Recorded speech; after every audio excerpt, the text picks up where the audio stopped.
Teori belajar dan implementasinya dalam pembelajaran.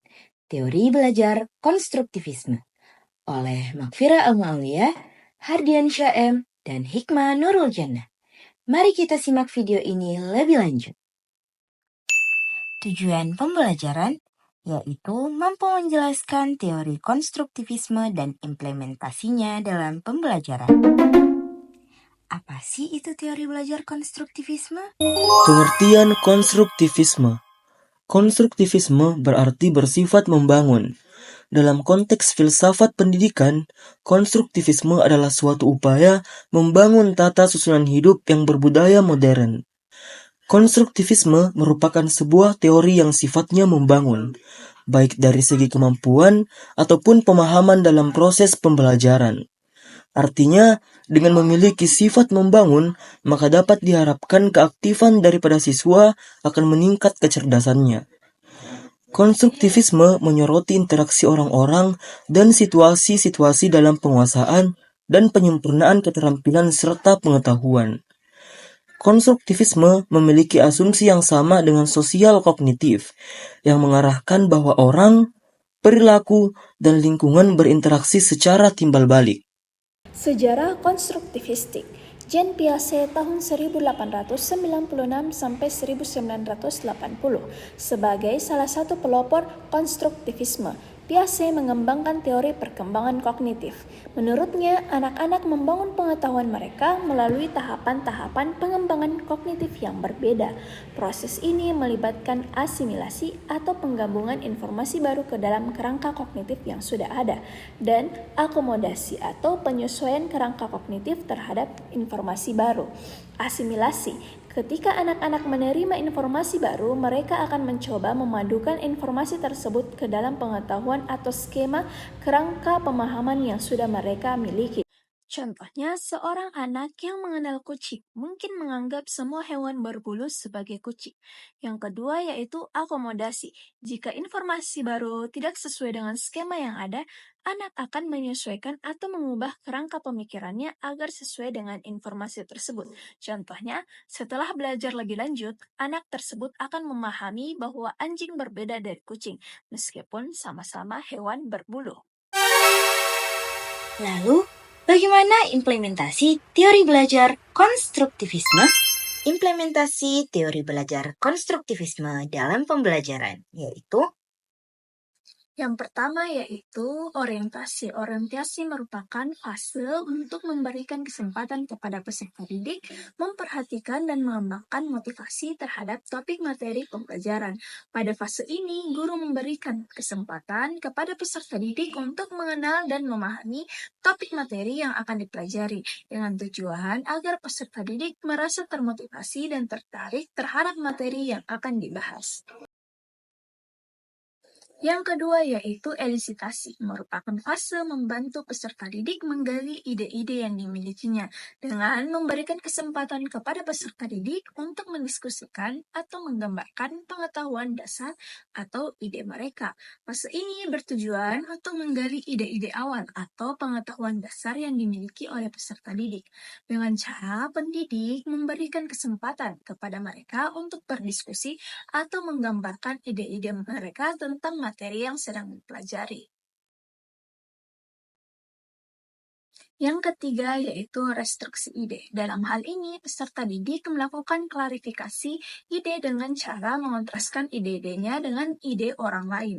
Pada fase ini, peserta didik melakukan proses klarifikasi atau penyempurnaan ide-ide yang telah mereka ungkapkan sebelumnya.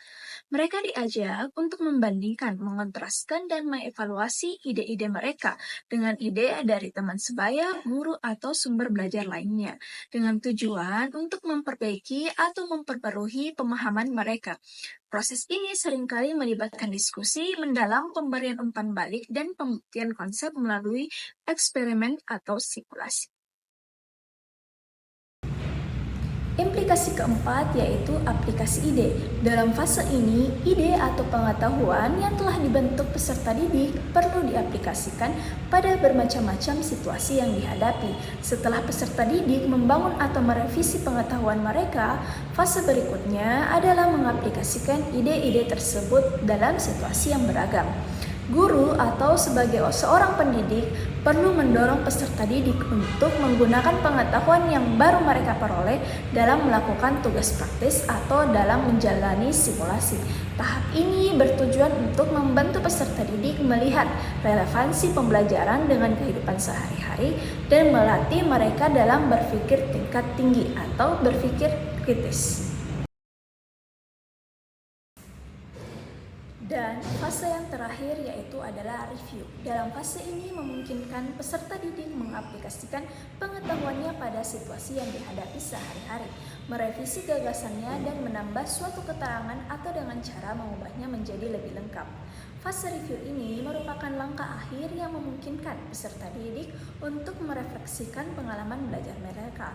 Dalam tahap ini, peserta didik meninjau kembali apa yang telah mereka pelajari, mengidentifikasi bagian yang belum mereka pahami dan merevisi ide-ide yang belum disempurnakan. Guru sebagai pendidik membantu dalam mendorong peserta didik untuk menambah informasi baru mereka, memberikan penjelasan tambahan atau membuat kesimpulan yang lebih komprehensif. Dalam hal ini memastikan bahwa pemahaman peserta didik menjadi lebih matang dan siap digunakan dalam berbagai konteks.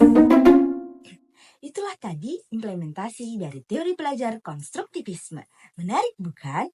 Akan tetapi, kita juga harus tahu bahwa teori belajar konstruktivisme memiliki kelebihan dan kekurangan. Kelebihan implementasi teori belajar konstruktivisme. Yang pertama, pembelajaran berpusat pada siswa. Maksudnya, dalam proses pembelajaran, guru sebagai pemberi ilmu dan siswa dituntut untuk lebih aktif dalam proses pembelajaran. Yang kedua, siswa lebih aktif dan kreatif. Artinya, siswa dituntut untuk memahami pembelajaran baik yang didapatkan dari sekolah maupun di luar sekolah, sehingga pengetahuan-pengetahuan yang diperoleh dapat dikaitkan dengan baik. Selain itu, siswa juga dituntut untuk memahami ilmu-ilmu yang baru dan dapat dikoneksikan dengan ilmu yang sudah lama.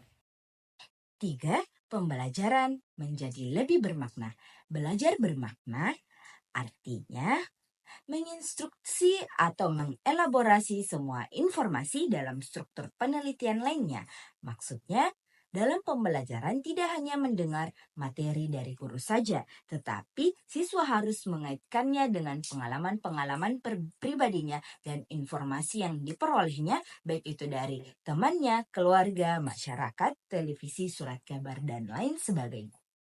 Yang terakhir, pembelajaran memiliki kebebasan. Maksudnya ialah siswa bebas mengaitkan ilmu-ilmu yang diperoleh baik yang di lingkungannya maupun di sekolah, sehingga tercipta konsep yang diharap. Kekurangan teori belajar konstruktivisme. Yang pertama, mengenai proses belajar. Proses belajar membutuhkan asimilasi dan akomodasi, sehingga memerlukan waktu yang lebih lama. Kemudian, siswa kurang memiliki pengalaman atau pengetahuan awal yang memadai sehingga memungkinkan adanya kesulitan dalam memahami konsep baru. Yang kedua, mengenai peran siswa. Siswa yang kurang aktif atau kurang termotivasi dapat kesulitan berpartisipasi dalam pembelajaran. Dan tidak semua siswa memiliki kemampuan berpikir kritis dan reflektif yang dibutuhkan untuk mengonstruksi pengetahuan secara mandiri. Peran guru. Guru dituntut untuk memiliki keterampilan yang tinggi dalam memfasilitasi yang memerlukan pelatihan tambahan. Kemudian, pendekatan ini dapat menjadi tantangan jika guru terbiasa dengan metode pembelajaran tradisional yang lebih berpusat pada guru. Kemudian, sarana belajar membutuhkan fasilitas dan sumber daya belajar yang mendukung eksplorasi siswa, seperti teknologi dan media pembelajaran yang variatif yang tidak selalu tersedia. Kemudian memerlukan lingkungan belajar yang kondusif, yang sulit diterapkan dalam kelas dengan jumlah siswa yang besar dan fasilitas terbatas.